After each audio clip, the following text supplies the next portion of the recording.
സർക്കാർ ജീവനക്കാരുടെയും പെൻഷൻകാരുടെയും വ്യക്തിവിവരങ്ങൾക്ക് പിന്നാലെ സാധാരണക്കാരായ സ്ത്രീകളുടെയും വ്യക്തിവിവരങ്ങൾ ചോർത്തി പിണറായി സർക്കാർ. കേരളത്തിലെ 35 വയസ്സിന് മുകളിൽ പ്രായമുള്ള ലക്ഷക്കണക്കിന് സ്ത്രീകളുടെ വ്യക്തിവിവരങ്ങളാണ് മുഖ്യമന്ത്രിയുടെ ഓഫീസർ ഓൺ സ്പെഷ്യൽ ഡ്യൂട്ടി നൽകിയ കത്ത് പ്രകാരം ചോർത്തിയത്. വിവരങ്ങൾ സ്വകാര്യ ഏജൻസികൾക്ക് കൈമാറിയെന്നും പ്രതിപക്ഷം ആരോപണം ഉന്നയിച്ചു. തെരഞ്ഞെടുപ്പ് പ്രചാരണം ലക്ഷ്യമിട്ടാണ് മുഖ്യമന്ത്രിയുടെ ഓഫീസ് നേരിട്ട് സർക്കാർ ജീവനക്കാരുടെയും ക്ഷേമ പെൻഷനുകൾ വാങ്ങുന്നവരുടെയും വിവരങ്ങൾ ചോർത്തിയത്. ചെറുകിട വ്യവസായികളുടെ വിവരങ്ങളും ചോർത്തിയിരുന്നു. തുടർന്ന് ഓരോ വ്യക്തികളുടെയും വാട്സാപ്പിലേക്ക് മുഖ്യമന്ത്രിയുടെ ഓഫീസ് സന്ദേശങ്ങളും കൈമാറി. മുഖ്യമന്ത്രിയുടെ ഓഫീസിന്റെ വാട്സാപ്പ് ബിസിനസ് അക്കൗണ്ട് വഴിയായിരുന്നു സന്ദേശ കൈമാറ്റം. മുഖ്യമന്ത്രിയുടെ officer on special duty Sambasiva Rao ആണ് വിവരങ്ങൾ തേടി കത്തയച്ചതെന്ന് തെളിഞ്ഞതോടെ സർക്കാർ പ്രതിരോധത്തിലായി. തൊട്ടുപിന്നാലെയാണ് സ്ത്രീ സുരക്ഷാ പദ്ധതിയിൽ അംഗങ്ങളായവരുടെ വിവരങ്ങളും ചോർന്നത്.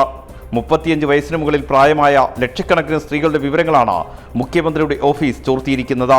സ്വകാര്യ ഏജൻസികൾ വഴിയാണ് സർക്കാർ സന്ദേശങ്ങൾ കൈമാറുന്നതെന്നാണ് സൂചന. അങ്ങനെയെങ്കിൽ ഈ വിവരങ്ങൾ സ്വകാര്യ ഏജൻസികളിലേക്ക് എത്താനും സാധ്യതയുണ്ട്. മേൽവിലാസവും ബാങ്ക് അക്കൗണ്ട് വിവരങ്ങളും മൊബൈൽ നമ്പരും ഉൾപ്പെടെ ചോർന്നതിനാൽ ഇതുപയോഗിച്ച് സൈബർ തട്ടിപ്പുകൾ നടത്താനും സാധ്യത വർദ്ധിച്ചു.